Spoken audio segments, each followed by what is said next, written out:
A very warm welcome to everyone joining us today for our fourth and final webinar in the series Secrecy and Knowledge, Social and Cultural Responses to Secrecy. The series has been organized by our research group, Knowing the Secret Police, Secrecy and Knowledge in East German Society. I'm a postdoctoral fellow on this research project. My name is Wesser, and I will be chairing today's webinar. Now, this session focuses on the epistemological and methodological challenges in researching secrecy. Throughout the series, we have considered the recurring dynamics of concealing and revealing. We have been thinking about how secrecy gains its power through strategic practices of revelation and concealment, which allow people to know that a secret exists, but not necessarily know its content. We have also already touched upon epistemological and methodological issues whether in conducting research in archives, online, or through participant observation in ethnographic fieldwork. With today's session, we hope to continue our fruitful discussions, but also to go into more depth in terms of such methodological and epistemological challenges. Now, I very much look forward to today's talks of three speakers who do research in very different contexts. And I think this will provide us with very much food for thought from very different perspectives. So let me introduce to you our first speaker. I'm delighted to welcome Mirco Göpfert. He is professor in social and cultural anthropology at Goethe University, Frankfurt, Main in Germany. Mirco has conducted research on the articulation of power, resistance, and aesthetics in a project on political cartoonists in Iran. He has explored issues related to violence, security, and bureaucracy, particularly in Niger. This work has resulted in many publications, but among them his monograph, Policing the Frontier, an ethnography of two worlds in Niger, which was published in 2020 by Cornell University Press.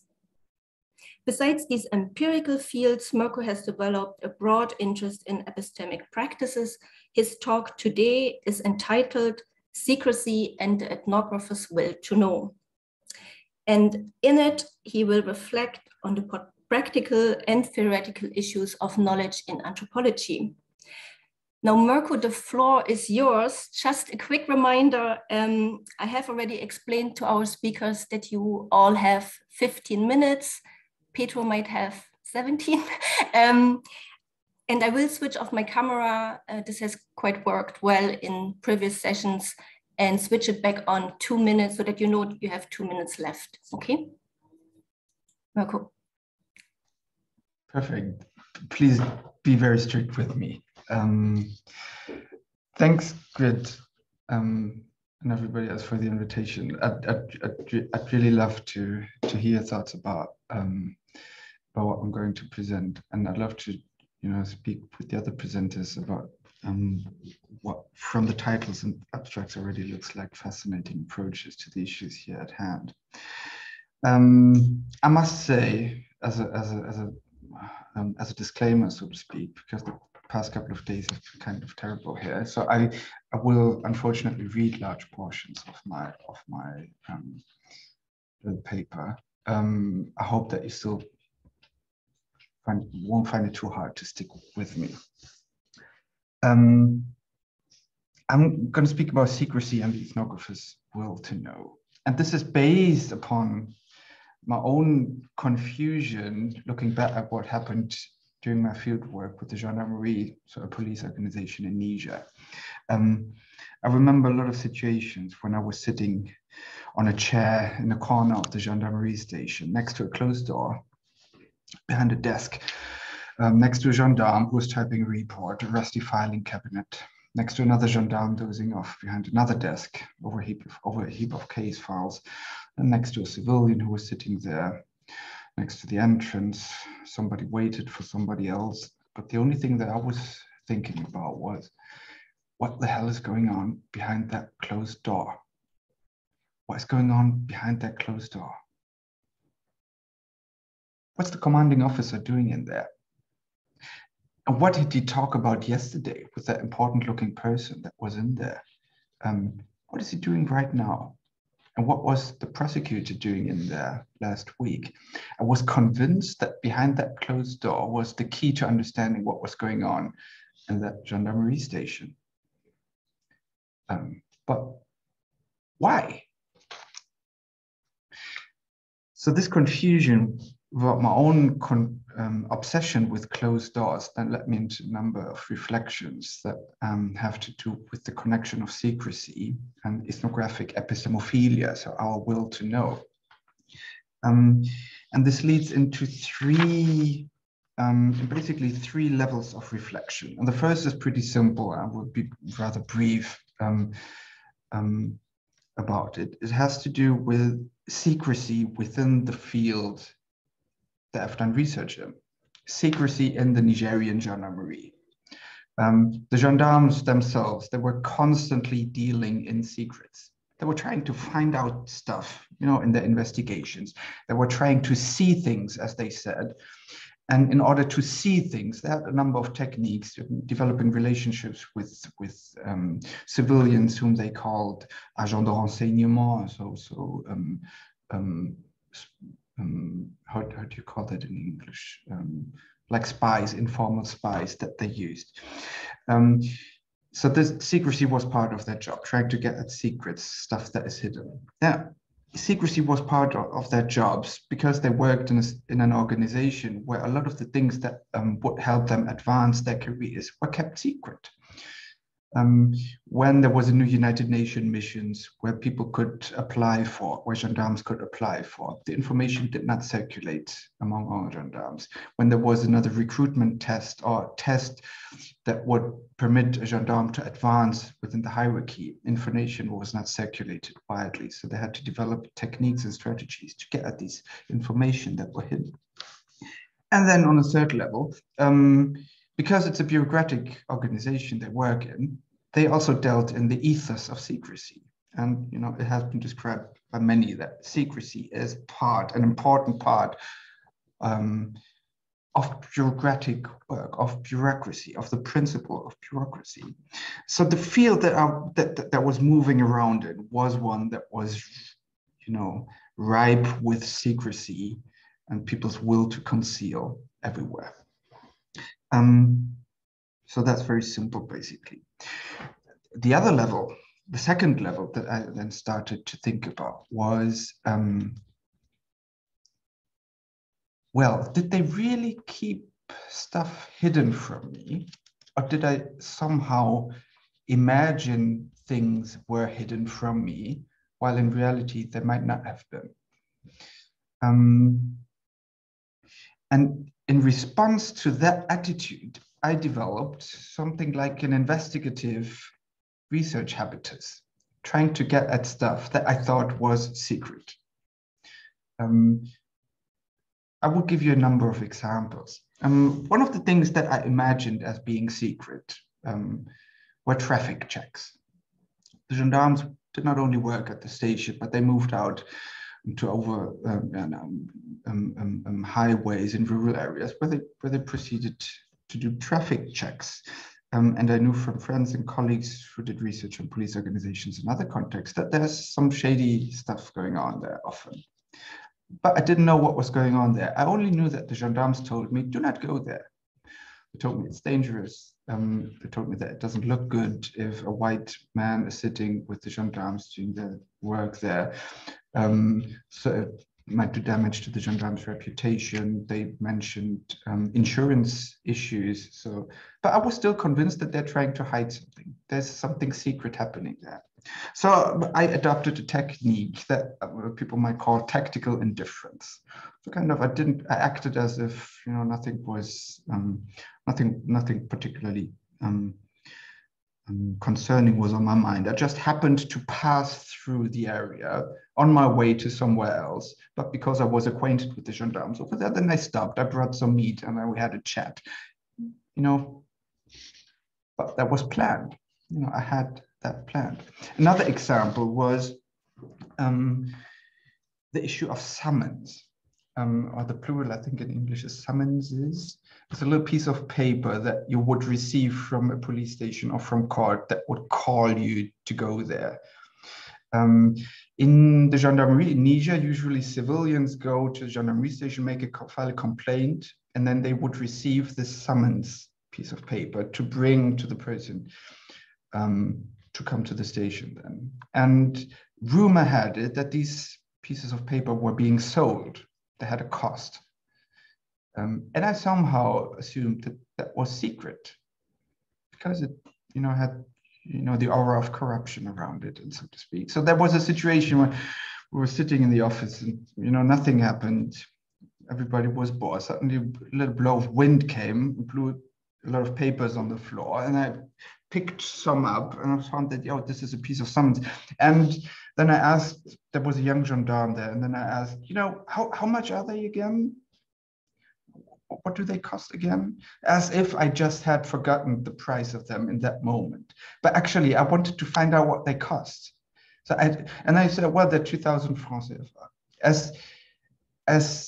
As if it couldn't be farther away from being a secret, so to speak. It was my assumption of them keeping it secret that turned it into a secret from my perspective.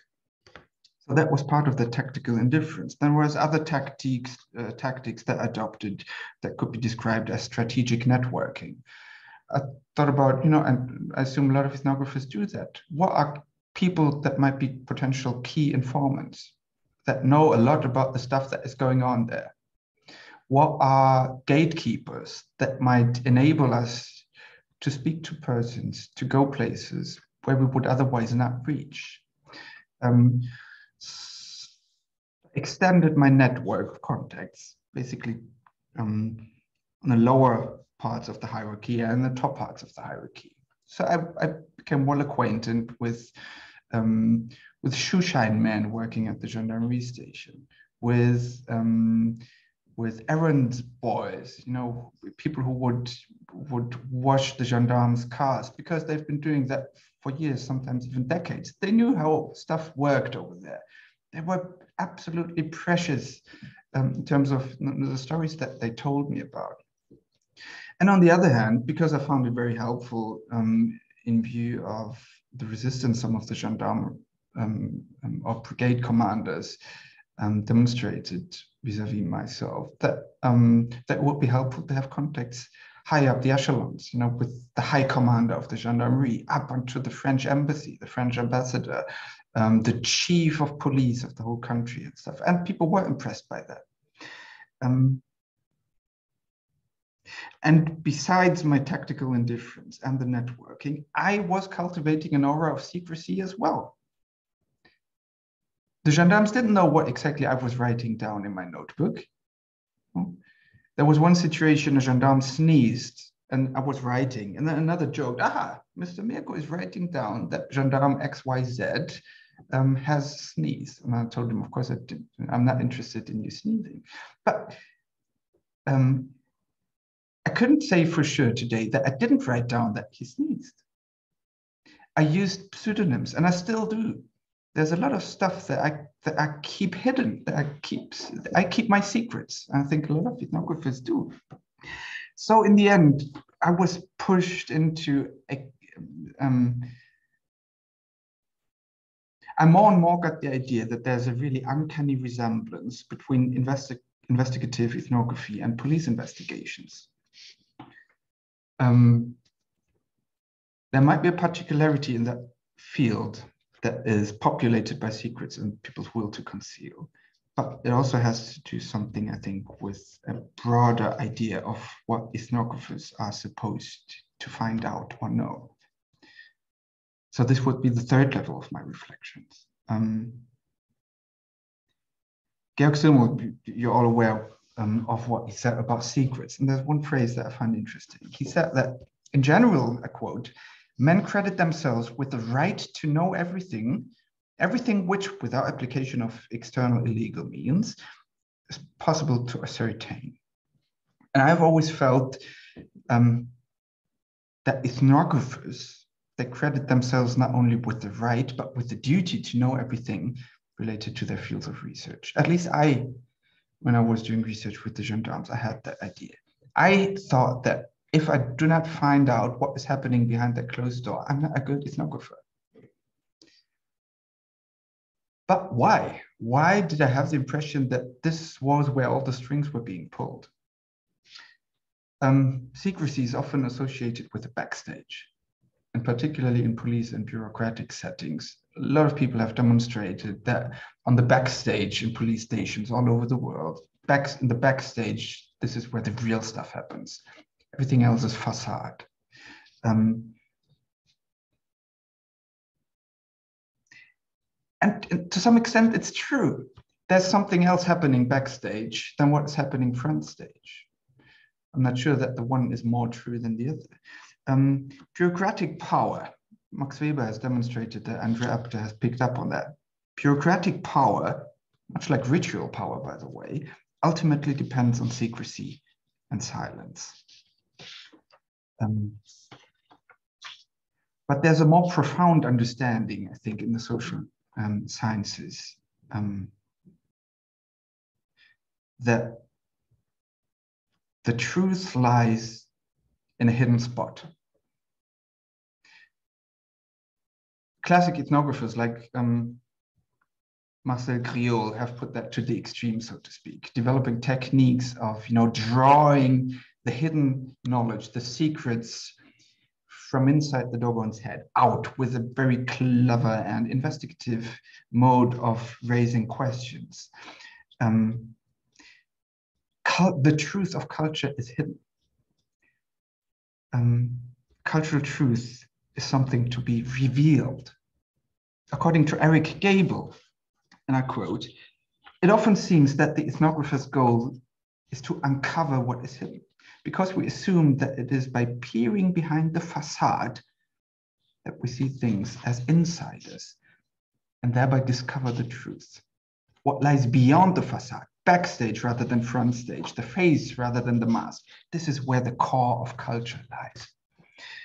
And even in innocent hermeneutic approaches, one might say, think of the metaphor of peeling away, the how do you call it in English, the parts of an onion, until you get to the core of it. Even this very metaphor demonstrates that this narrative of ethnographic penetration has a particular appeal, a particularly problematic appeal, I think, because it then very weirdly relates to what Andrew Apter again called Western fantasies of cracking African codes, referring to Martin Mudimbe. Now, still, what do we make of it? What did I make of it? As I've heard, you have in this webinar series talked for long about the connection in secrecy between concealment and revelation. Simmel, Bellman, Tausig, you all know them who have underlined that importance. I then stumbled upon Michel de Certeau, who adds another layer, I think, to that tension. Not the confrontation or the tension between concealment and revelation, but the confrontation between a will to know and a will to conceal. And I might add, even if it is only imagined. Think of the situations that I described earlier. My imagining them, thinking of me as somebody who wants to know that, made me believe that's a secret. My imagining them wanting to conceal something from me produced the secret in the first place. And then I think there's a couple of lessons to be drawn from that. And one has to do with what secrets might be, or the way we may think about the secrets. Here I'm very much inclined to follow the steps of Thomas Kirsch, who said secrets have to do with the performative constitution, I quote, with the performative constitution of real or imagined others who are desperate to know. It's not the practice of concealment and revealing, it's the will to conceal or the real to reveal. Secrets are where our will to know meets somebody else's will to conceal, real or imagined. And I think this relates, zooming out a little bit, to the question, as large as it may seem, what it is that we want to know, and to the question of knowledge in anthropology. In the case of my own fieldwork, it shows that there is an intimate connection between the object, my object of interest, and my way of approaching it. I'm not the first to underline that knowledge in anthropology is relational, that my relationship with the object that I'm interested in bends back into the way that I'm perceiving it. And I think the same is true for our epistemophilia, that our will to know is profoundly relational, in a profoundly dialogical relation to somebody else's will to conceal, or our imagining their will to conceal. So if knowledge in anthropology is relational, then so the ethnographer's will to know is. Now, are you wrapping up, Mirco? Yes, Sorry. Yes, one sentence.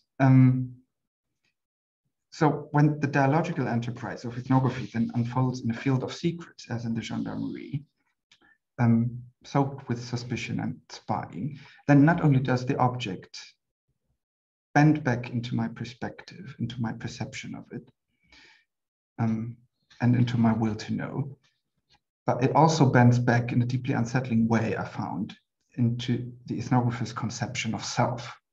So if my will to know is so deeply connected with my imagining somebody else's will to conceal, what does that say about me as an ethnographer, me as an anthropologist? I'm sorry for taking too much time. Thanks.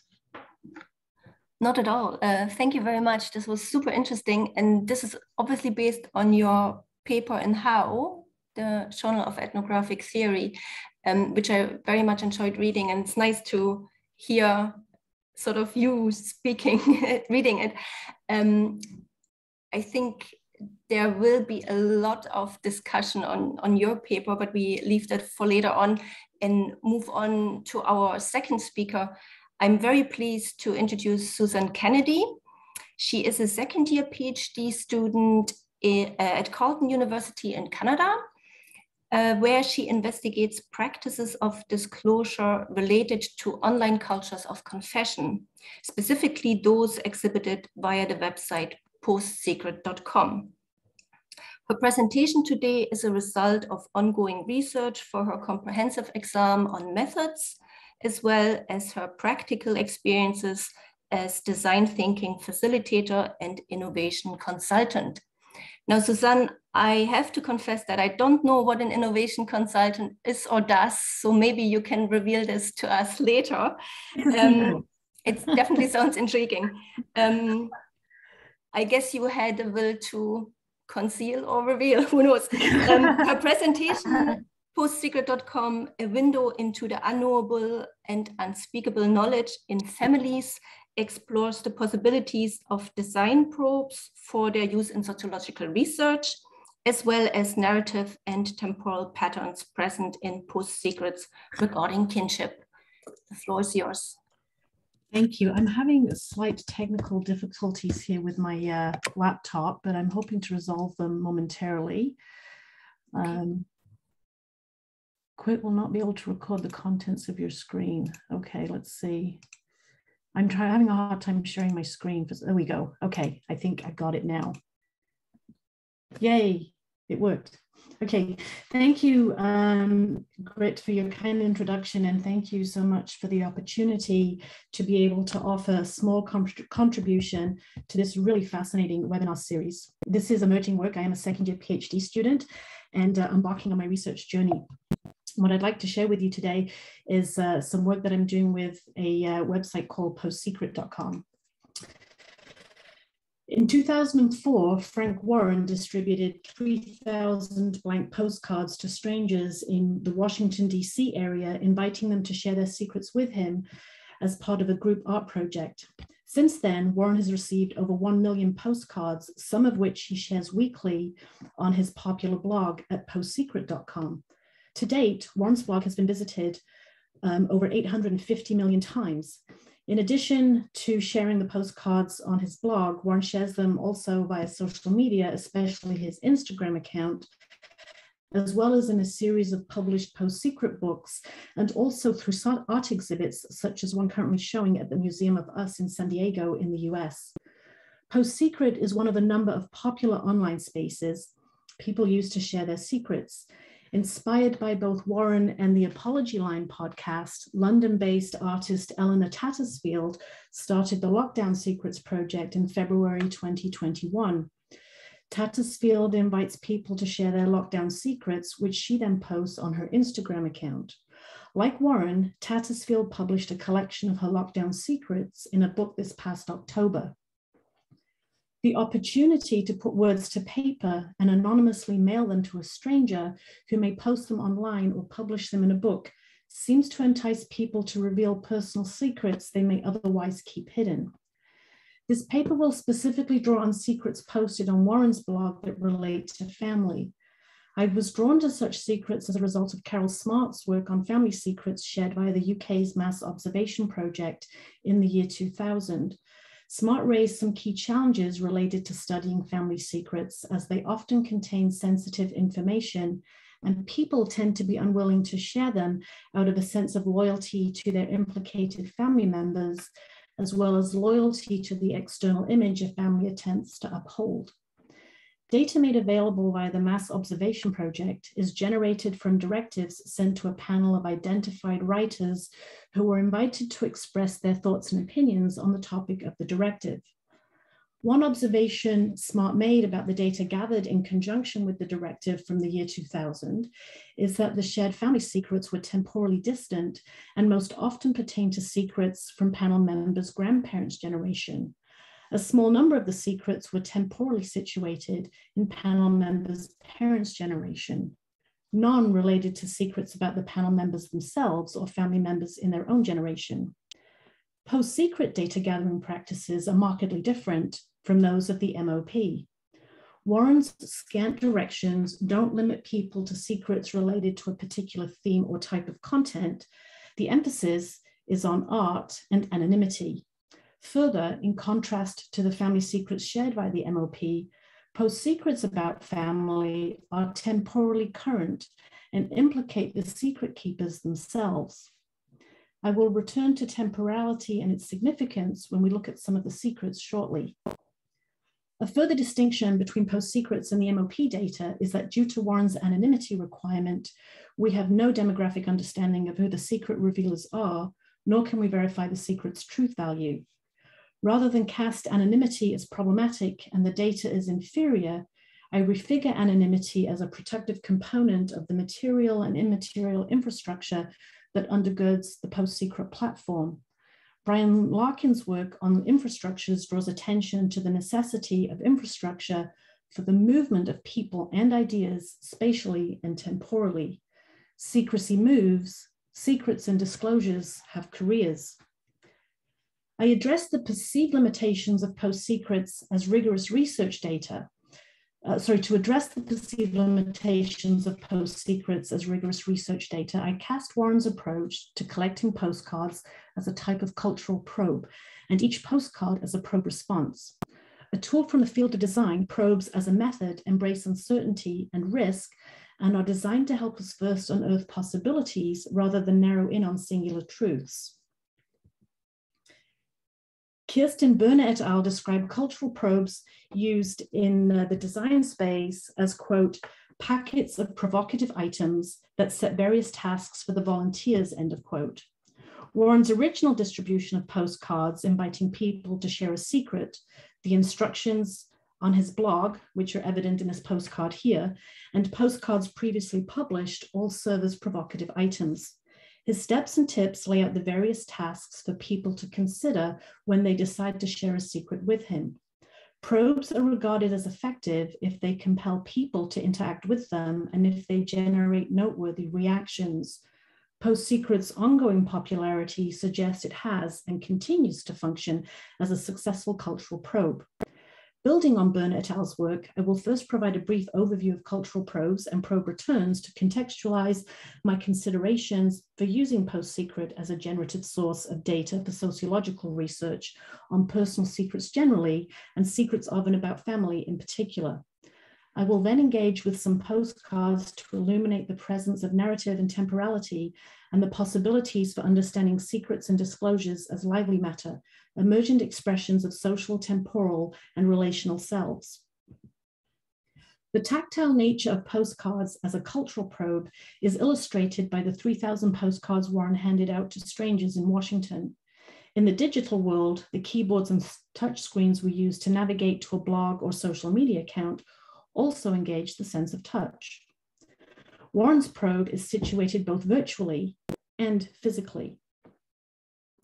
It becomes specifically situated in the physical spaces and places of those who decide to share a secret on a postcard. The probe becomes embedded in a secret sharer's everyday life as they consider their decision to share a secret, which secret to share, and how exactly to express it in material form.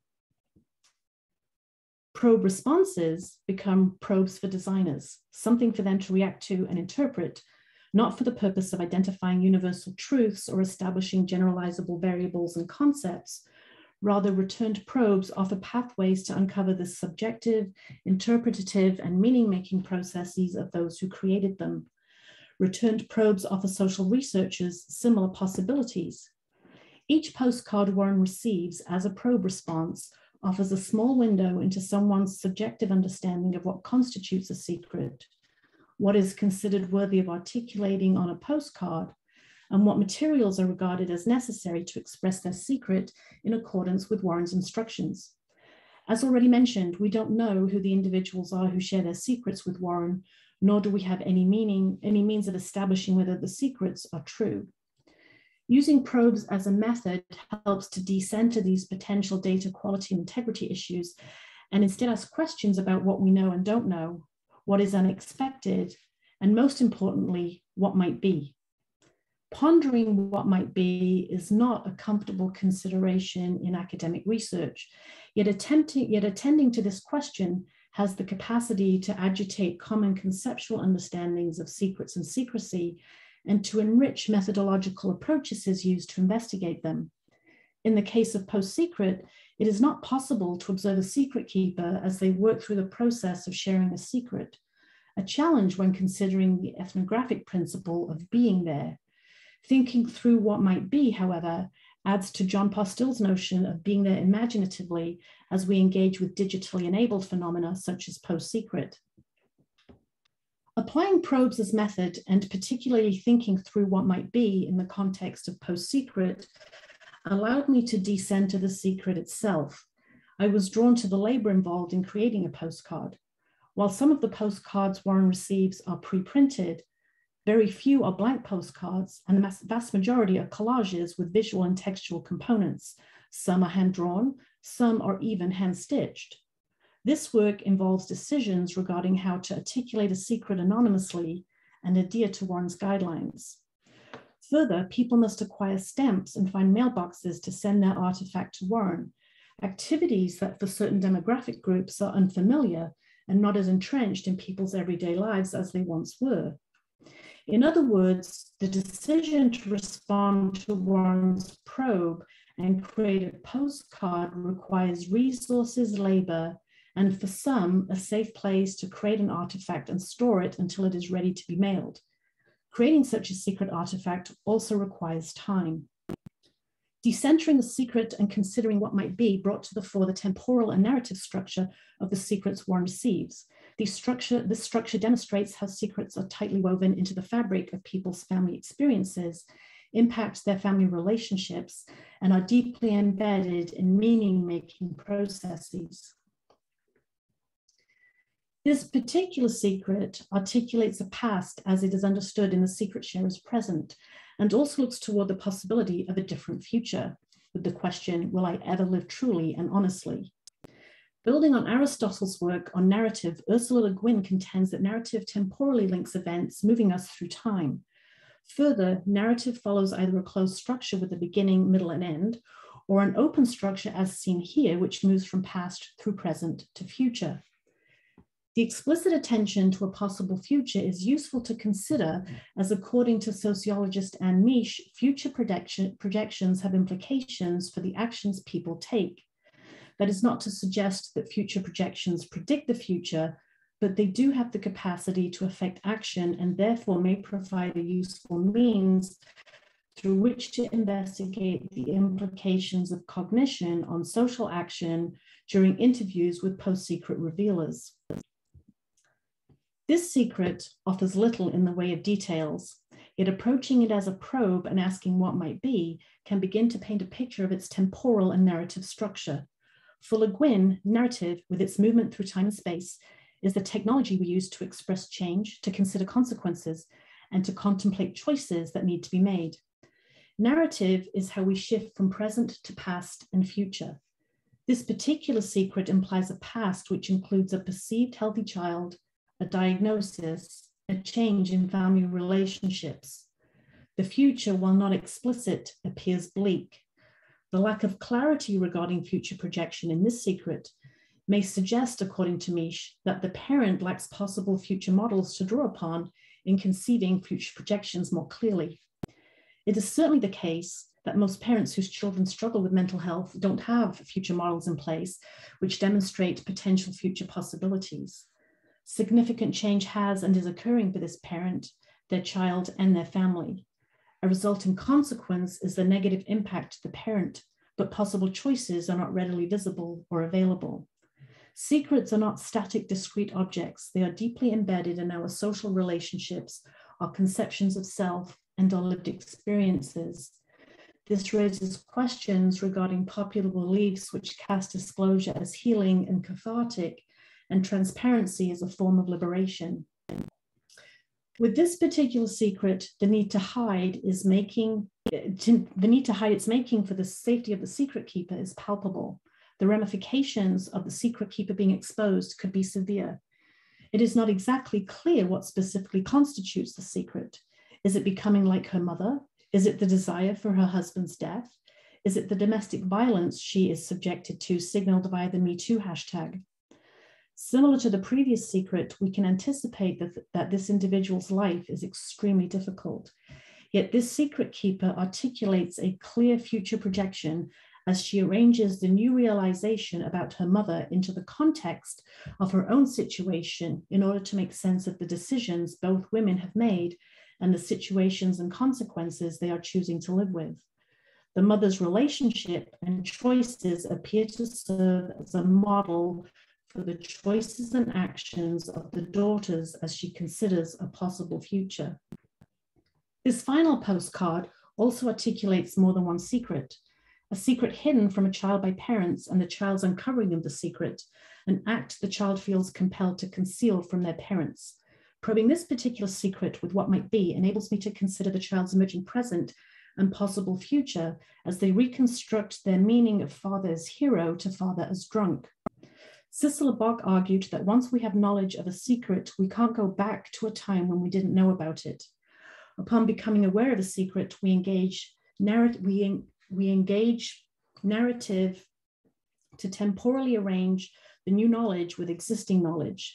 This, according to Le Guin, is how we reconstruct our perceptions and past memories, as well as consider future possibilities as we endeavor to make sense of the world. Our personal secrets are deeply entangled in our lives, unconformities that shape how we see the past with the capacity to refigure potential futures. Sharing them requires cognitive, emotional, and in the case of post-secret, physical labor, and may not offer release or healing. Using probes and considering what might be offers social researchers a useful way to explore people's experiences, concealing and contending with the unknowable and unspeakable knowledge in and about their families within the context of post-secret. Thank you. Thank you so much, Suzanne. This was a really fantastic talk. I have lots of questions for you already. But I also think it actually ties quite nicely with what Mirco told us about sort of this will to reveal, right? Which is also limited because you don't reveal who you are. So it's a really fantastic research project. But for now, I want to move on to our last speaker. I'm very pleased to introduce Pedro Silva Rocha Lima. Pedro is a PhD candidate in social anthropology at the University of Manchester here in the UK. His research interests include humanitarianism, violence, risk, and humor.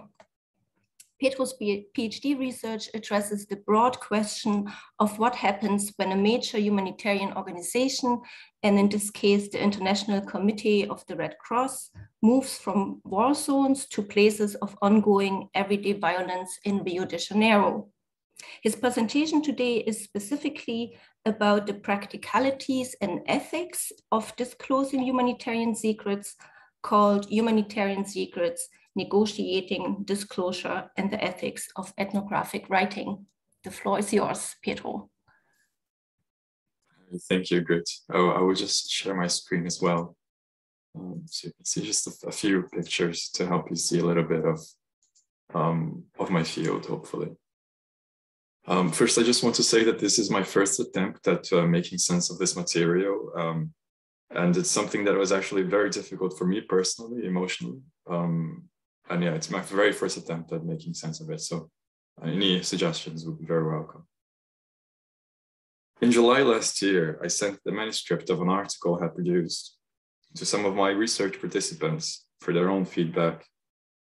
I did this out of a genuine interest to know their opinion about my arguments, but also mainly because I knew that the organization that they worked for was very strict about what aspects of their work could be made public and which could not. They worked for the International Committee of the Red Cross, the ICRC, an organization that sees confidentiality as an essential tool for carrying out humanitarian work in armed conflict around the globe. I'll explain better what their policy of confidentiality is, but for now, I'll just mention that I did my PhD fieldwork with them in Rio between 2019 and 2020. The manuscript I drafted looked at how the ICRC interacted with state actors in Rio, where it runs a humanitarian program to train public service workers on how to protect themselves from armed violence in their everyday work. It's worth mentioning, for the purpose of this paper, that the program involved some interface with the local municipal government as an implementing partner. So during my fieldwork, I spent time at the ICRC's office in Rio, at the offices of the municipality, and at one neighborhood in the city as well. So just for those of you who are not familiar with the ICRC, I'll just say briefly that this is an organization different from what you know as the Red Cross Society. So it's different from the British Red Cross, different from the Syrian Arab Red Crescent, which is in the picture. The ICRC is headquartered in Geneva, in Switzerland, and it was the original Red Cross entity, if you like. And they're not hierarchically related as well. And the ICRC, as you can see from the slide, has a specific mission statement, which is to work in situations of armed conflict, situations of war, and other situations of violence, which is more or less how it came to be in Brazil. And importantly here, it has a very strong and very much criticized policy of confidentiality. And the ICRC justifies confidentiality as a means of gaining access to populations in an armed conflict. So by keeping, for instance, their negotiations with the warring parties confidential, they help to keep trust with those warring parties, and then through that trust, still be able to deliver humanitarian aid to populations in a country undergoing war. So it's a very instrumental use, if you like, of confidentiality for humanitarian purposes. And I had some encounter with it in my field work in Rio. Before I left for field work, I thought of the multiple questions involving research ethics surrounding my topic. And some of these questions involved also asking myself what I should not write about. Primarily, I knew that I had to take special care in writing about the ICRC because from the outset, I knew about the organization's policy of confidentiality. Though we never signed a non-disclosure agreement at the beginning of my fieldwork, we had several meetings to discuss what kind of information I would be gathering and how. In the spirit of transparency, I shared my full research proposal with them in English, along with a short summary in Portuguese. I left it clear for them that I was not interested in, for instance, writing about their opinions about Brazilian politics or their opinions about the real government. Now, I remember telling them, for instance, that I was not interested in making headlines of newspapers, and they seemed to be satisfied with my guarantees at the time. However, it later turned out that they, and here I mean they, in the open sense of the hierarchies and the bureaucracies within the broader organization that I was not privy to, they had other concerns about confidentiality that I only learned after the fact of my research, after conducting my fieldwork and writing my first article manuscript. One way of telling this story, I believe, is the story about the issues of setting up research within an organization and the potential need, maybe for the sake of both parties, of documents like non-disclosure agreements, where lines can be very clearly drawn and the researcher perhaps has better expectations about what they can research about and not. However, the story that I want to tell instead here focuses on how tapping into the relationships developed through fieldwork, through extended ethnographic fieldwork, can offer a way out of issues as delicate as organizational secrecy. Now, coming back to the article manuscript I produced, a couple of weeks after I sent the email to the ICRC staff that I knew, I received a reply scheduling a call to discuss a few comments they had. These were people I knew from my fieldwork. I had spent time sitting in their offices every week. I had sat through meetings with them, and I had interviewed each of them for my research. I expected the call to be mainly about objections that they had of my arguments, which to an extent could be seen as me criticizing their work. Still, in the 12 months that I spent in Rio, I felt that I had developed a good level of rapport with the ICRC staff. In that time, they had vented out to me some of their frustrations with work, shared stories, personal stories about experiences with armed violence in Rio. And then I also, in return, shared some stories of my own fieldwork about how the program was working on the ground in the hope that they could improve it. And like I mentioned earlier, there are things that I simply did not write about in my field notes, like comments about politics, out of an understanding that I had reached with them in the outset. And then I was very transparent in the sense of taking notes in front of them and letting them ask and also tell me if they did not want something to be written down. So because of all of these factors, I felt I had no reasons for major concern. So I went into a Zoom call with the two ICRC staff that I personally knew. This call went much better than I expected. There were a few suggestions to include about the organization's work, and I was happy to adjust for these small adjustments, and even one comment adding some very rich detail that I incorporated into the manuscript, and it added a lot of nuance to the arguments that I wanted to make. At the end of the call, one of my interlocutors reiterated that she believed I had done a good job of faithfully depicting their work. And another commented that reading the paper was like seeing a film inside her head, as it evoked images of things she had experienced. Before we ended the call, they told me they still had to run the paper through their colleagues in Rio and through their headquarters in Geneva, and we scheduled a second call for the following week. However, judging by how well this first conversation went, I was not alarmed. Yet, it was exactly during this second call that things turned sour. The same staff who had complimented my paper for its faithful depiction now criticized several sections of the manuscript for containing information that was very sensitive, saying that disclosing such information could seriously compromise our work. And this is a quote. In sum, they took issue with me using participant information data from everyday office conversations, and more importantly, with explaining in detail how the program worked on the ground.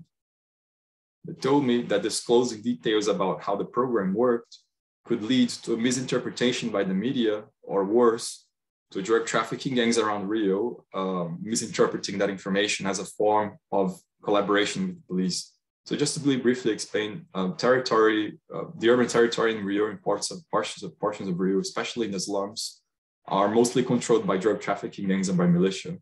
And of course, police in most of these areas, they're not frequently there. So to be seen as a police collaborator is essentially to bring about danger to yourself. So they had a fear that disclosing information about the program could lead to people being harmed. The tone of the conversation then became a mix of reproof and warning, though I noticed that appeals stopped just short of an explicit threat to me, in the sense that they did not say, if you don't remove this, we will. So they did not make any threats, but the tone remained one of emotion, of reproof. Then the ICRC staff asked me to sign a term of confidentiality for the research I had done with them after the fact. The term contained a clause where I would agree to refrain from using information gathered through participant observation in any setting where the ICRC was. And another clause included a blanket prohibition on never speaking or writing to media outlets about the ICRC's work. And finally, an obligation to send any manuscript, talk, or lecture that I produce on a subject to the ICRC for their vetting prior to dissemination. Replying to their comments, I said I would have to take a few days to think about the matter and get back to them later. On one hand, my initial reaction was to think that my entire project was compromised, or worse, that I had done something deeply wrong in documenting the details about the ICRC's work in Rio. On the other hand, I felt angry about the change of tone between the two calls I had with them. And I felt upset about being asked to sign a term of confidentiality after the fact, especially one that was so prohibitive. Thinking through my own emotions now, I begin to think that this story says something about how the ethical humanitarian imperative can be used to justify secrecy beyond questioning. As Didier Fassin has written, humanitarian reason is morally untouchable. The ICRC has, however, been criticized on multiple occasions for its policy of confidentiality. And the most notorious case here is World War II, when it refused to denounce the atrocities committed by the Nazi regime. And especially when the ICRC, and this has been repeated in other instances as well. In any case, however, I did not think that the stakes were so high for me. The critique I wanted to make had to do with how the ICRC program affected the managerialization of armed violence in Brazil, and how it turned violence into a social fact to be managed but not eradicated. And further, my argument would have stood even if I omitted certain ethnographic detail about the ICRC program. So I resigned to that fact and accepted that I would have to redact or modify sections of my ethnography in the thesis. This made me think through what the anthropology Erika Bornstein has written about the ethnography of NGOs, where she has suggested that anthropologists must think about the consequences of writing for the organizations that we study, and also for the workers that become our research interlocutors and for the people who benefit from the NGO's work. So she suggests that some internal matters, such as internal politics, are not worth the risk of writing about because they might get an NGO defunded.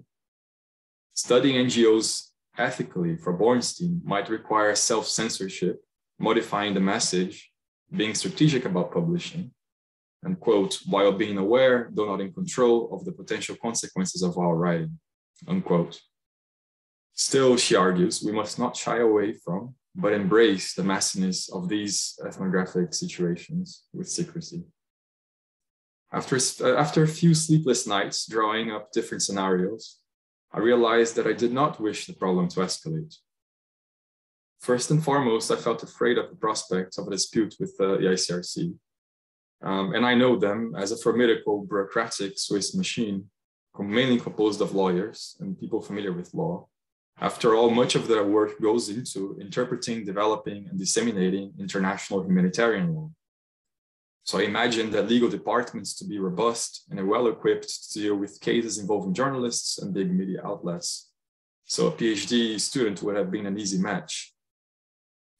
And also, I did not wish to involve my university because, judging from my own research ethics process that I had gone prior to fieldwork, I believed that my university would not act in my best interest, but take whichever instance incurring the fewer costs and for themselves.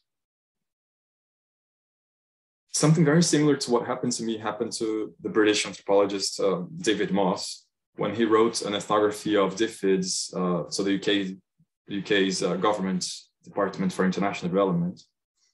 And he wrote a book about their work in India. Moss held a double identity as a consultant and ethnographer at DFID, and received heavy criticisms from his colleague interlocutors for allegedly misrepresenting their work in his book manuscript. And here he went through a whole process that involved both SOAS, his university, and also the British Association of Anthropologists. Moss saw the objections raised less as a matter of substance, but more as a matter of what he calls relational epistemology. He wrote that the comments were about a person and not a text.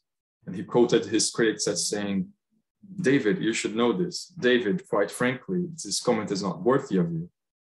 So using a very sort of emotional, personal tone that I felt reflected what my interlocutors used with me. In his article on the ordeal he went through, Moss argues that ethnographic writing has the potential of blurring the boundaries between the field and the detachment of writing.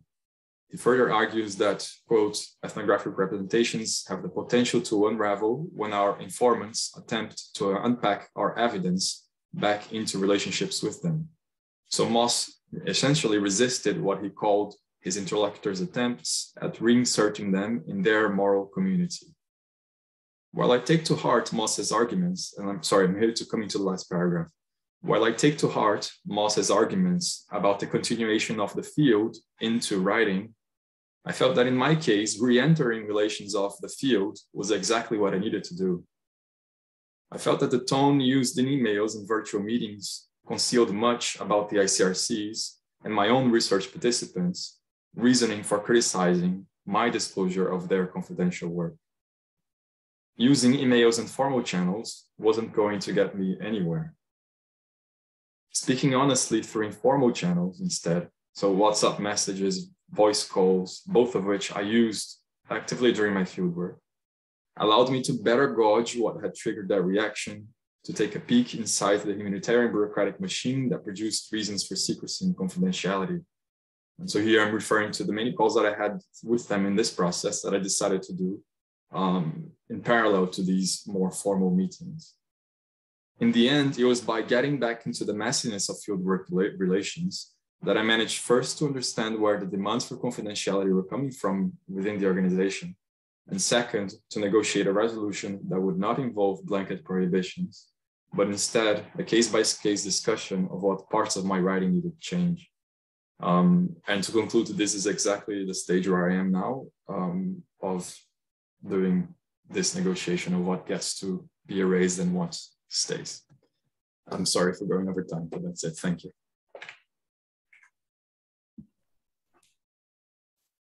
Thank you so much, Pedro. I think this is a very familiar issue to very many ethnographers. And I'm sorry that this sounds like quite a tricky situation for you. But surely a steep learning curve, I'm sure as well. I was thinking to open the floor straight away to everyone, but I'm also quite happy to use my privilege as chair to ask a few questions first, if no one is having any straight away pressing questions to ask. If people could use sort of, Anselma has. Okay, Anselma, then you go ahead. Thanks. I think I've got some comments, some reflection, and then I've got questions for individual speakers and one question for everybody.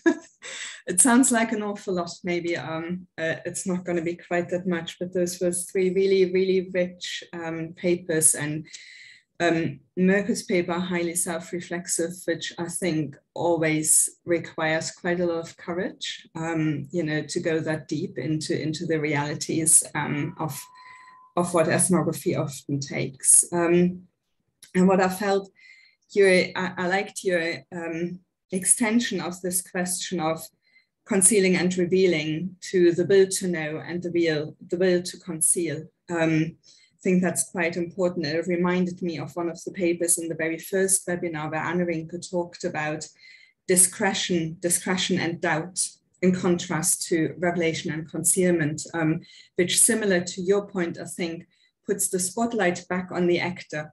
It puts the spotlight back on the people involved in doing the labor, while it's the concealment and revelation is something that sounds much more mechanical and aloof, as if there are no people doing it. And to some degree, that reflects sort of changes in the discipline in anthropology and the kind of the way we make our knowledge. But I think that's quite important. Also reminded me a little bit of, I saw some parallels to Verdery's book, My Life as a Spy, Catherine Verdery. Are you familiar with it? Yeah, it sounds like, yeah. So she worked on Romania and was suspected to be a spy by the Romanian Securitate. So she looks at this kind of double appearance of what she did as ethnographer and what the Securitate thought she was doing. And Goethe has written a similar kind of reflection on this as well. And I like Suzanne's point that revealing requires labor. Certainly, I think that's certainly a case when it comes to kind of personal, individual, kind of private secrets.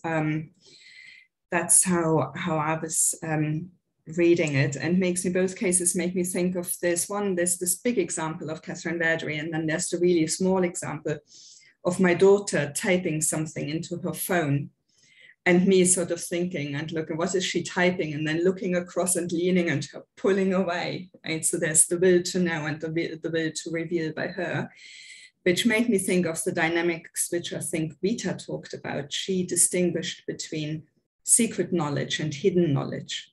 So not all knowledge that we don't know about is necessarily a secret, which puts the question back to this need for someone, the will to conceal, right? So it might just be hidden. So I was wondering if all of you could reflect a little bit on this question of, in your case examples, is there a dimension of hidden knowledge rather than secret knowledge, or vice versa? And with Pedro, that I know it sounds really, really complicated. That will have been very, very hard at times. I was wondering, and this may well be stretching your agreement with the organization, but I was wondering to what degree we could think of them as a secret society, a modern form of a secret society.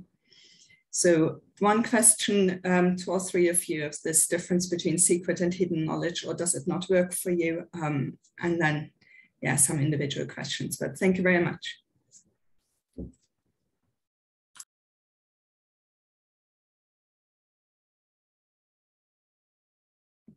Who would like to start? Are you? Yeah, Mirco. Okay. I don't want to impose, so to speak. Thanks very much for your comments. I think they're very, very helpful in pushing our reflections further on these issues. It's interesting that you mentioned Catherine Verdery. As Grit has already pointed out, what I've spoken about has basically been written in an article that, and in this article, I deal a lot with Catherine Verdery, because there was a second impulse that made me reflect about the connection between secrecy and my will to know, was that I was often suspected of being a spy. Quite outspokenly, people confronted me with that idea, and then it got to the point where they said, well, so what if you are? We are used to working with spies. You know, it's an environment in which Secret Service, you know, this is the absurdity of some kinds of fields. Anyways, what your question goes into the direction, difference between hidden knowledge and secret knowledge. Absolutely. So that was, I only assumed that what was happening behind that closed door was secret. And since it was secret, meant that that door being shut was the result of somebody's will to conceal something. Without ever, you know, I've never found out what happened behind that closed door, as most of the gendarmes didn't. You know, nobody knew what was. He might have just taken one nap after the other. But what I didn't focus during my field work, and I pretty much regret it, was, you know, the performance of this door being closed. What, you know, how did the gendarmes and others react and engage with that door being closed? I was so much obsessed with, you know, what's going on behind that the obvious went out of sight, and I pretty much regret that. So yeah, thanks for putting that out again. Yes, Suzanne, if you want to go next. Thank you. I think in the personal secret data set, which is, as I said, about 1 million postcards now, I'm trying to understand it as a secret because that's how the person who created it and the person who's sharing it is conceiving it. For them, it is a secret. Yet some of them, when you look at them, there's one secret where a person talks about they get very excited when people haven't cleaned out the lint from the lint trap in a dryer because that's their favorite activity. And one has to wonder, why would you consider that a secret or even hidden knowledge? And so I think there are some interesting avenues to pursue in the context of this data to maybe find the nuances between the two, because it's not necessarily a black and white space. I think it's a very gray space, and there's lots of overlap between the two. But right now I'm trying to appreciate these secrets as secrets because that's what the people who've shared them conceive them to be. And that obviously doesn't answer your question in any concrete way, but that's how I'm approaching the data right now.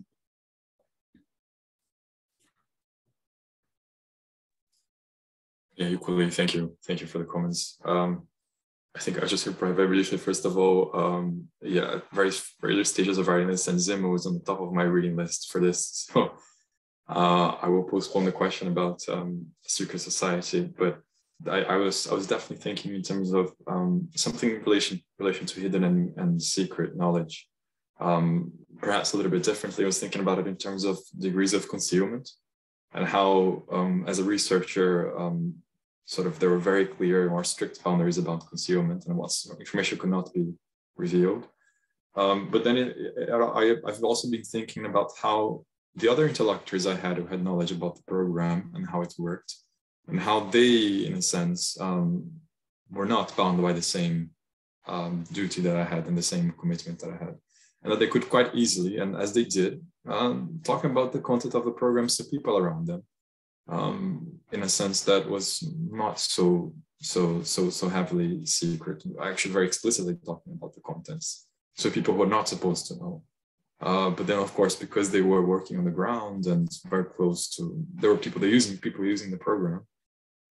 They were not bound by the same, but the same, I guess, the same will to conceal, but perhaps more the same pressure to conceal, I guess, as me as a researcher. This is something that I've been thinking a little bit through as well, and it's maybe useful to think through that.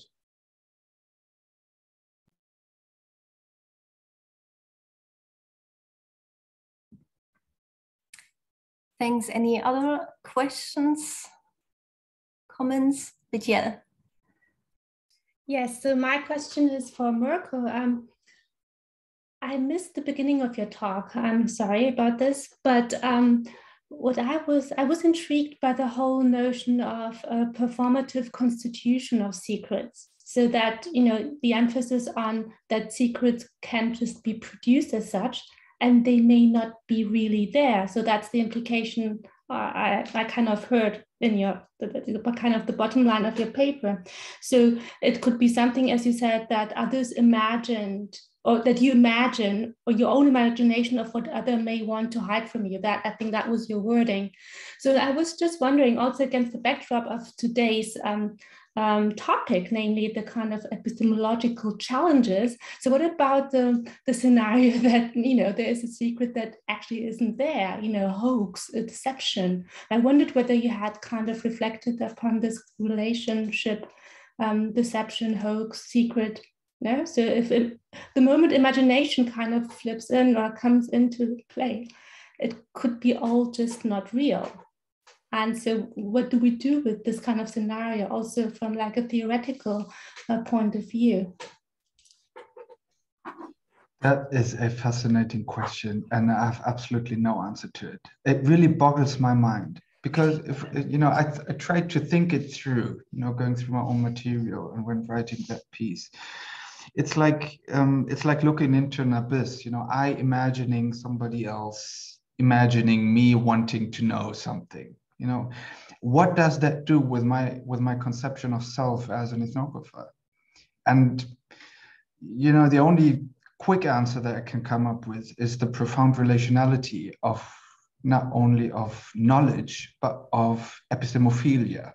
That my will to know is not, doesn't come out of an airtight space of academic, intellectualism or so, but is in direct contact with the myths of our discipline that I carry forward, that I was socialized into, with the ideas that I have of the environment in my field, where, in that case, the gendarmerie that I move into, but also their ideas of what it means, of what an academic, what a researcher, what a sociologist, an anthropologist wants to know. They're imagining my will to know. So it's, I don't have a better answer than, thinking radically relational in terms of what we want to know. And then the whole question of deception turns into, an endless spiral. There's no bottom to that, so to speak. And I'm thinking about it, but I have no satisfying answer. I'm sorry about that. No, I think it's also a very difficult kind of angle now to look at things, and it also depends so much on the perspective of people who kind of perceive secrets. I mean, how we perceive secrets and so on. So there's so many things that come into play. But yes, I guess it's worth thinking more along these lines. Thank you, though. Thanks. I know that Laura has the hand up, but I'm not sure whether Pedro's question is sort of a straight follow-up question to what? No. Okay, then Laura, please. Okay, thank you. Mine is also related to that question, because I understood you did research in Niger, and how is this relationality also racialized? Because, of course, if you come from Europe with a certain positionality, it will also invoke in what is considered a secret, on who is to be revealed, and the spy context is not just you as a researcher, but this intersectionality is quite important. So have you reflected on that, and in what way?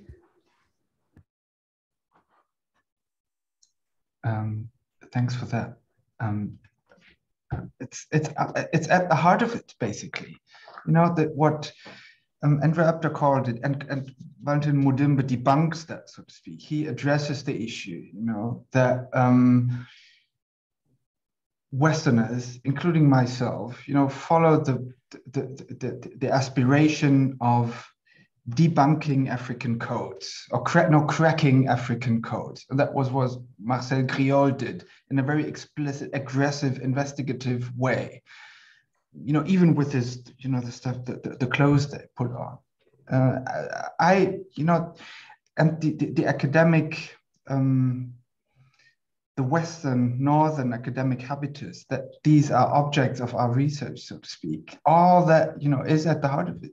When I now think back of it, a young PhD student walking through Niger's capital, entering that ministry building, talking to the Secretary General of that department, etc., etc. It's very difficult to imagine something like that happening in Germany. So that perverse privilege, that I was endowed with, that from the beginning to the end, that was what made that research possible. That was what informed my will to know. Gender issues played less a role because it's a close to 100% male environment that I worked in, but that I think it's part of the academic anthropological colonial heritage that these are objects of our interests, right? And we could continue thinking about these narratives of penetration, ethnographic penetration, entering the depth of stuff. So that's not only police metaphors. That's sexualized appropriation, so to speak. It's, yeah, you're absolutely right. And this is what informed my position. This is what informed my research. This is what I did. Yeah.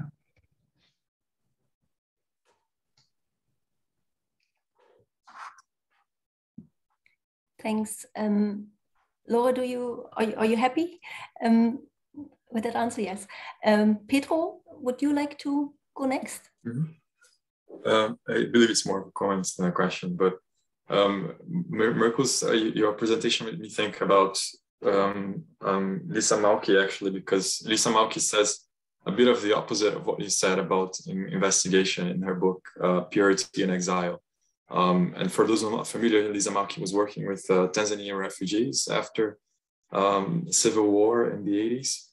And I remember her like saying very clearly something along the lines of trying to adopt the stance not of an investigator, but that of an attentive listener. And here, of course, she was working with informants who had undergone through situations of violence in the context of the genocide. So I think there's a very obvious question of ethics and to what extent you should limit our will to know in certain ethnographic contexts. But I was just wondering if you had something maybe to say about that. But then I was also thinking about what kind of fields, what kind of topics prompt this will to know and which perhaps not so much.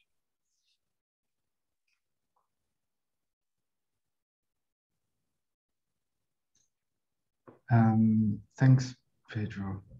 I think the fields that ethnographers move through has an enormous influence on the way we think about what we want to know and what there is to know. I was socialized, first of all, I was socialized into the discipline from an angle where field workers were expected to know everything about their fields. Now, and jumping into a field that was populated with secrets, so to speak, I understood it was my task to, to look at the backstage of these police and gendarmerie stations. The ethical implications, they're pretty obvious. They have to do with, a young PhD student expecting that something like that would even be possible, which it then turned out to be, but, and I'm certain I have the experience, in other fields of research that I've jumped into and research that I supervise in other fields where there's other people, where there's other practices, other organizations, other atmospheres, other life stories. The way people think about their will to know, their epistemophilia, the kinds of epistemophilia people develop, it can be radically different. I wish I would have been made more aware of I could even say the materiality of my will to know as a young PhD student, so to speak. I thought that was, that's it. I'm supposed to know my field. I'm supposed to know what's happening behind closed doors without having been put in the position to reflect on that. So one of the reasons why I've tried to do that a bit later. Thanks. Anselma, do you want to follow up on this or new question? Yeah, thank you. No, I was to follow up on this. It's that the old aim of holism, isn't it? Of completely fully understanding the field, the people you study from every angle, in every aspect. But it's also something that's been commented on in terms of theory, that anthropologists were supposed to uncover the kind of the hidden code behind the practices that were they observing, and to highlight the real cultural dynamics, not the ones that that your interlocutors were telling you about, but the actual thing, right? I was wondering whether it was partly to do also with doing ethnographies of institutions, which is a little bit different to doing an ethnography for a group of people or individuals. But I think it is, Mirco's right, it is also the topic itself. So something similar happened to me and a research assistant in a project about 10 years ago, where we were looking at how the East German past was written by different institutions. And one of our interlocutors was telling us, we were working with a group of institutions that were doing producing morally correct versions of the dictatorship. And then there's a newspaper that by some of those people was seen as being too nostalgic about socialism. And then one of the people from the first group told us that, however, one of the journalists was a real alte Socke, a real old red sock, right? So alte rote Socke, a communist, a socialist. So then we started guessing who it would be. So we got completely drawn into this whole thinking through, who has what past, who was who in socialism, because that was sort of what that meant for them today, etc. In the end, it turned out the allegation was completely wrong. The person they were talking about was West German. I had joined the newspaper in the 1990s. So maybe a red sock, but not an old one.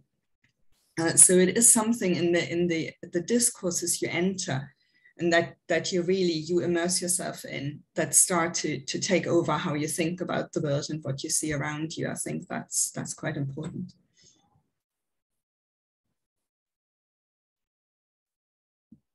Yeah, in a way, how we are also guided by our field, what we are researching, for sure, what's happening. Could I perhaps, if no one has a question, could I maybe direct a question to Suzanne? I'm not sure whether I missed that in your talk or whether you did not mention it, or maybe you also don't know, I don't know. So for me, it was quite obvious for why people would want to share their secrets. In a way, almost like getting sort of stuff off their chest. I think you had like this one card of a daughter who sort of acknowledged that she hates her mom because of her mental health problems.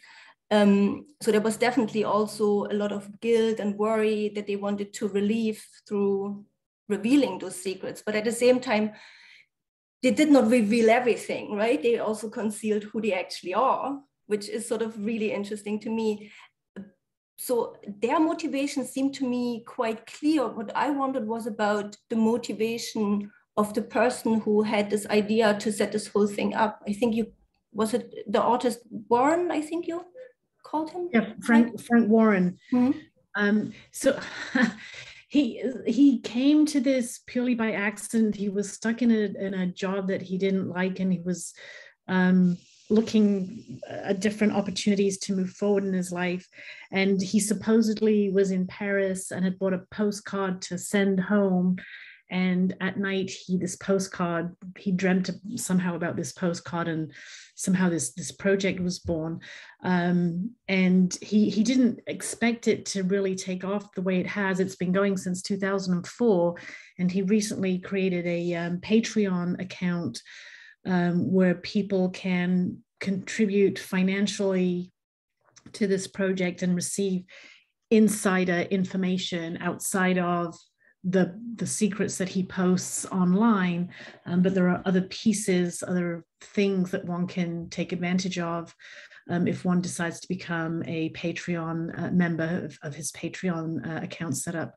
But it's interesting that you suggest that the desire to reveal, and maybe in some of these cases, is obvious. And I originally, when I came to this data, I was convinced that it was pretty obvious. I mean, people are potentially looking to maybe unburden, maybe to see, that few minutes of fame where they can see their secret online or in a book or even in an exhibit.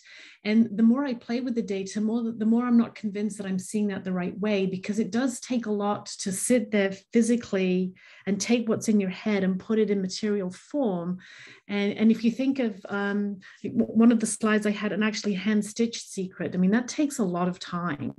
And to sit with that discomfort of a secret that may be dealing with traumatic information, is it really an unburdening, or is there something else going on? And because as I look more and more at the data, it's not, and people have written about this, and Frank Warren has shared some of these writings that people have sent to him is that after they've shared a secret, they haven't had a sense of catharsis or unburdening. What they felt like is they've given something of themselves away and they feel diminished as a result. And so it's maybe not as obvious as we think it is. And there are some interesting things, I think, to unpack there.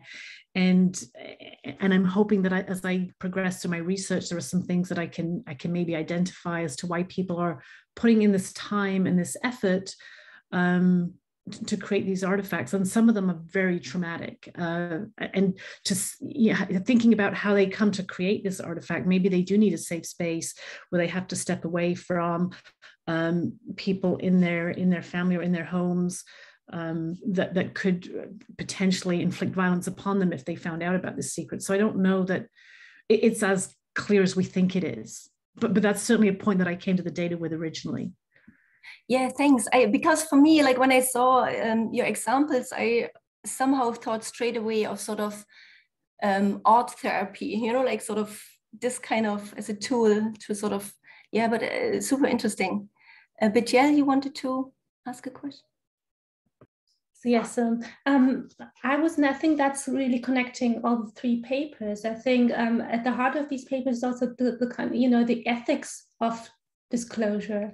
And I would be very much interested in, like, you know, to take this a bit further. Like when I heard Pedro's talk, I was immediately reminded of the kind of whistleblower affairs of recent times. And because there the questions then emerged, oh, for example, if we look at one of the most prominent cases, Edward Snowden, so, you know, there have been many discussions of whether he is supposed to be regarded as a hero or a traitor, right? So alone this kind of question, and also the splitting of, you know, the population within the states and also globally, refers already to this kind of ethical dilemma. So what is supposed to remain a hidden secret and what is supposed to be revealed because it's ethically just, right? So I thought there were analogies between your paper, Pedro, and all these issues we have, looking at these whistleblower affairs, because all then the questions also emerge: is this a betrayal, or is that not a betrayal? Is it an ethical act in order to save humanity, in this case, to sustain the right for democratic rights, so to say, just to cut this short? Or is it a breach of trust? You know, so, and I thought maybe, I don't know if you had thought about these analogies, but I think if you would be very fruitful for your own kind of research here.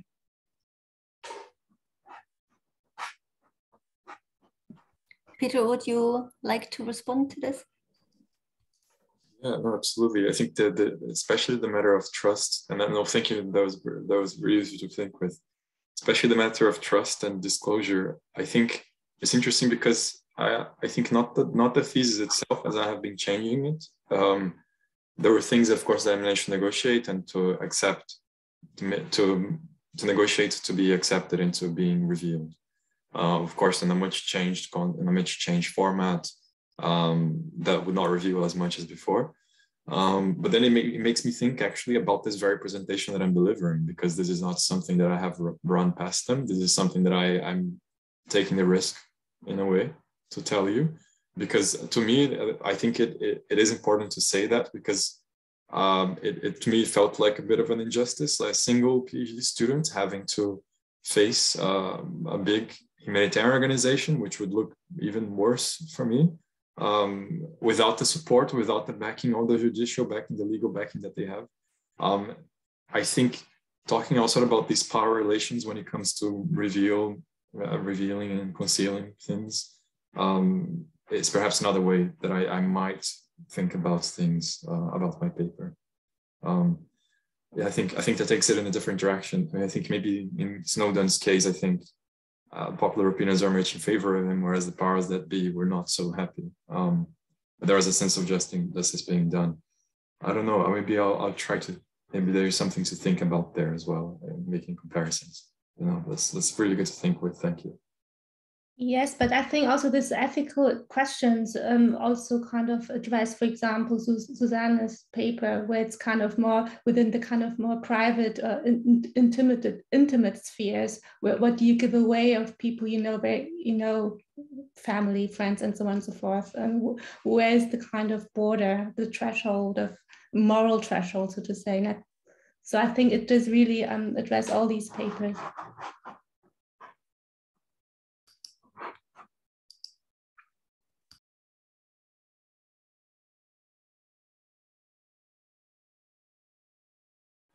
Oh, great. Sorry, I think you're muted still. We couldn't hear you. Thank you. I'm constantly switching on and off.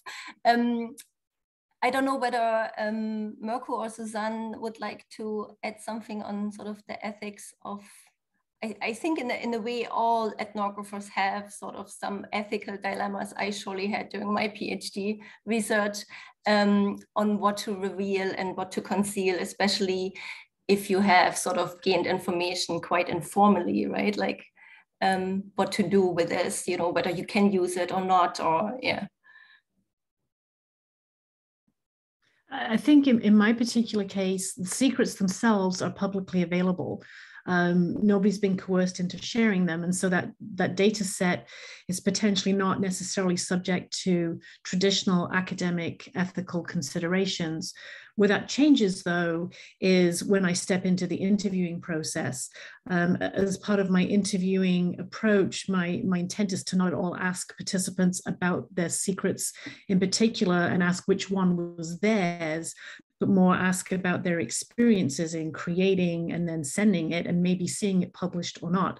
Now, they may tell me which secret was theirs, and so I don't feel that is something that I would want to make available in my dissertation work, because I don't believe that would be ethically appropriate. They've shared a secret anonymously in confidence. And so even though I intend to follow traditional practices of not identifying and keeping anonymous the interviewees themselves, I don't want to associate them with a particular secret. So I think the considerations around ethics are absolutely something that we see throughout all three presentations, and is certainly a consideration for me as I move to the next phase.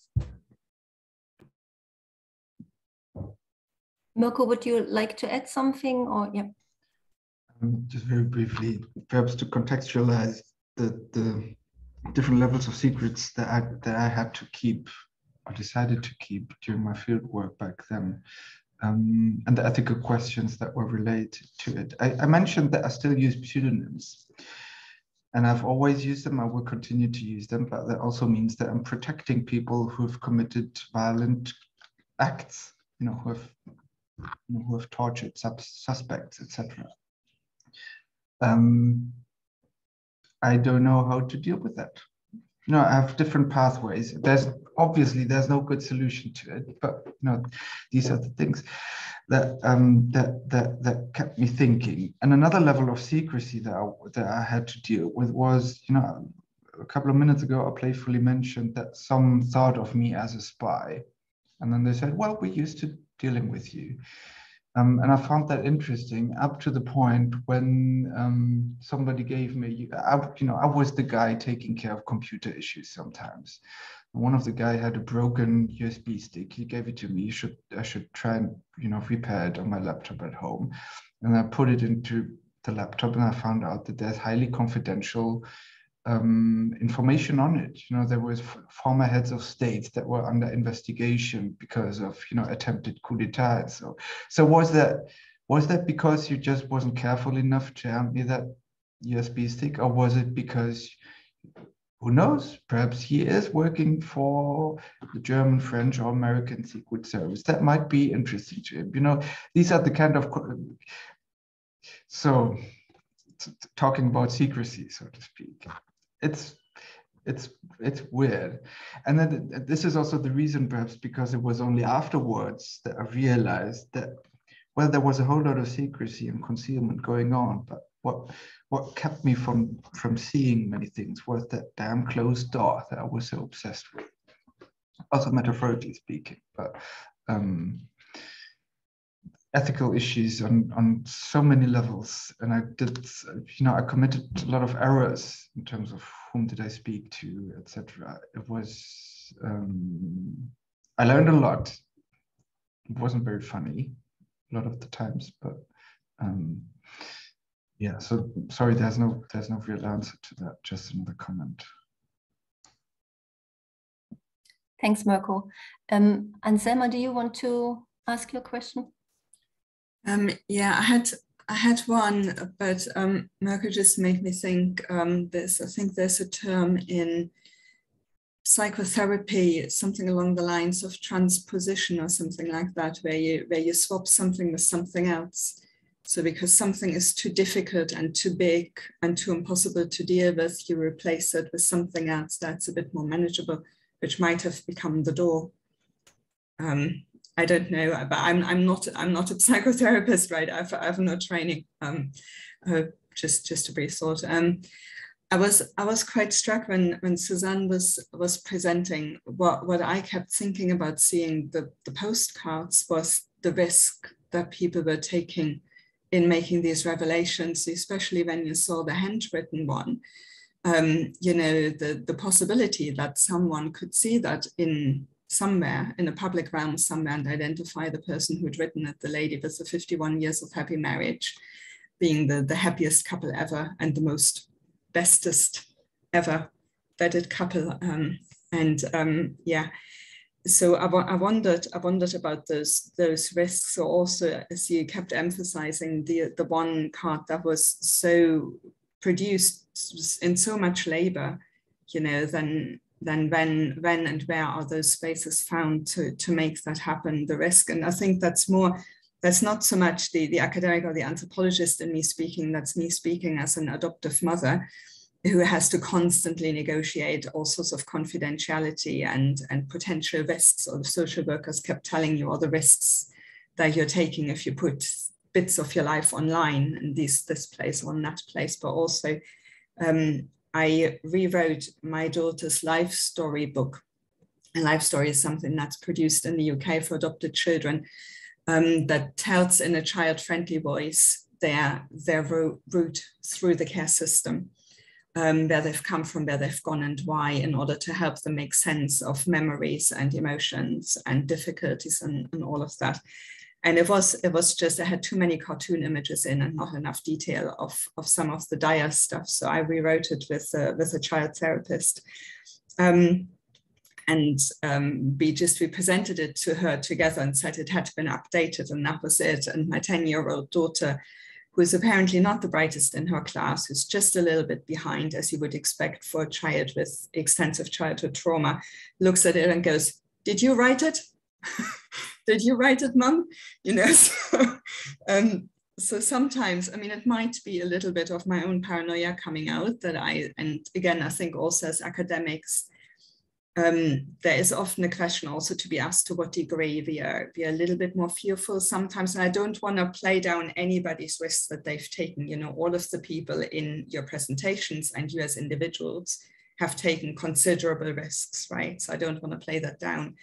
But even, in my work, very often people ask what's the ethics of publishing this or that, but the degree, the chances that our interlocutors in Germany are going to be reading an article in an obscure ethnographic journal in the UK in English, but, that kind of stuff is relatively small.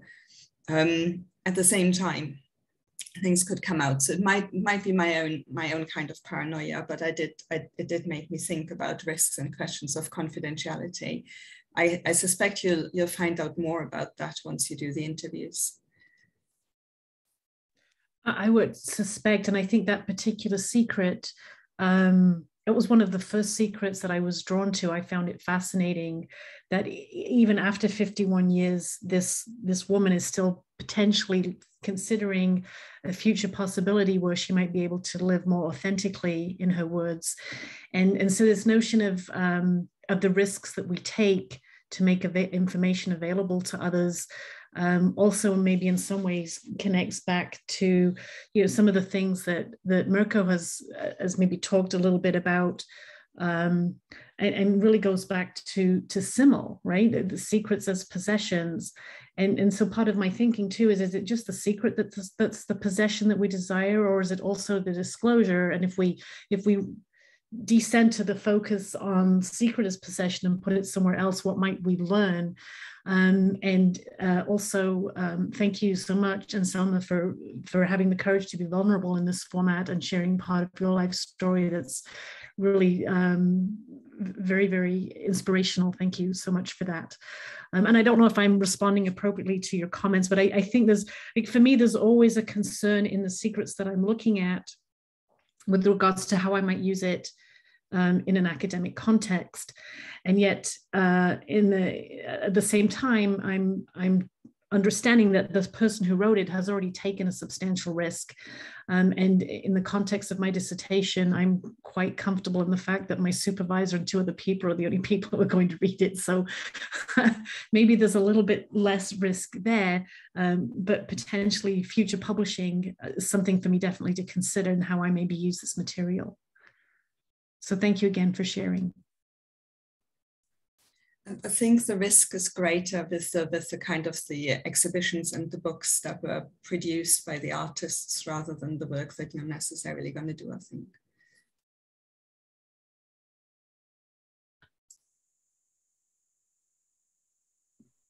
Any other questions or comments?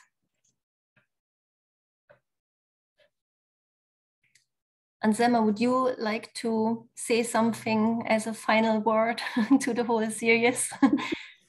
Well, yeah, I mean, I also, this has been a really good and interesting session, but also one that I think has been maybe emotionally a little bit harder or a little bit less positive than some of the other sessions that we've had.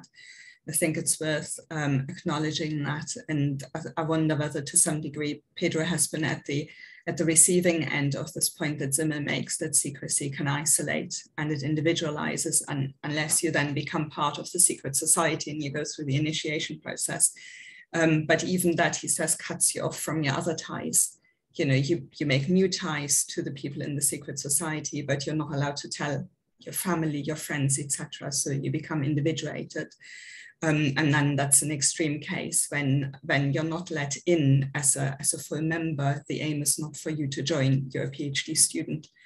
So you're sort of at the crossfire of both the institution who wants something, your PhD, and the organization that says, be confided in you, but you can't tell anybody. Yeah, so, but it's good to hear that you have a resolution of some kind.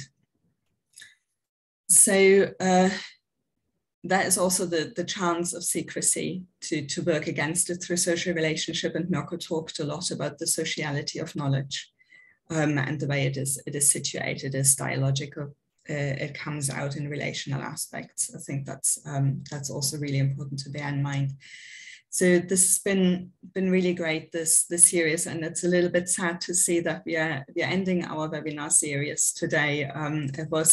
It looked like a lot when we started organizing, and as I said at the beginning of the very first webinar, it's almost a miracle we got to this point with COVID-19 and Brexit and industrial action, and not the least of what's just happening in Europe now in the Ukraine. It's we've done quite well to pull this off. So thank you very much for everybody for participating.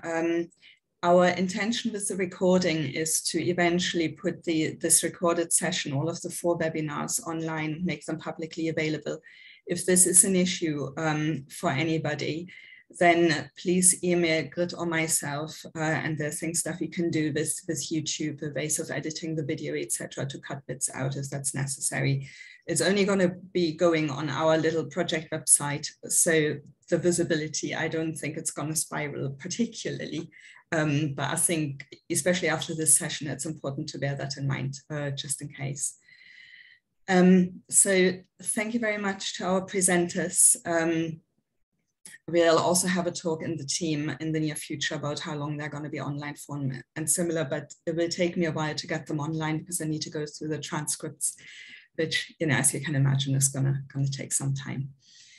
Okay, so thank you very much. I had one little question out of curiosity, because Mirco said at the very, very beginning that it's been really tough in Frankfurt, and I did wonder whether that had something to do with the Ukraine conflict, but I don't know.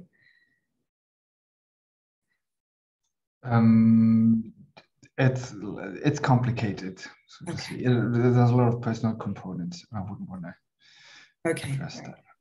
Right. Okay. Yeah, so thank you very, very much for today to our presenters. Thank you for our lovely audience, some of whom have stuck with us throughout all of the sessions. And yeah, we look forward to maybe keep in touch at some point, keep reading your book, hearing from you. But yeah, thank you from us. Thank you. Bye. Thanks to you. Thank you so much. Bye. Thank you. Thank you. Bye.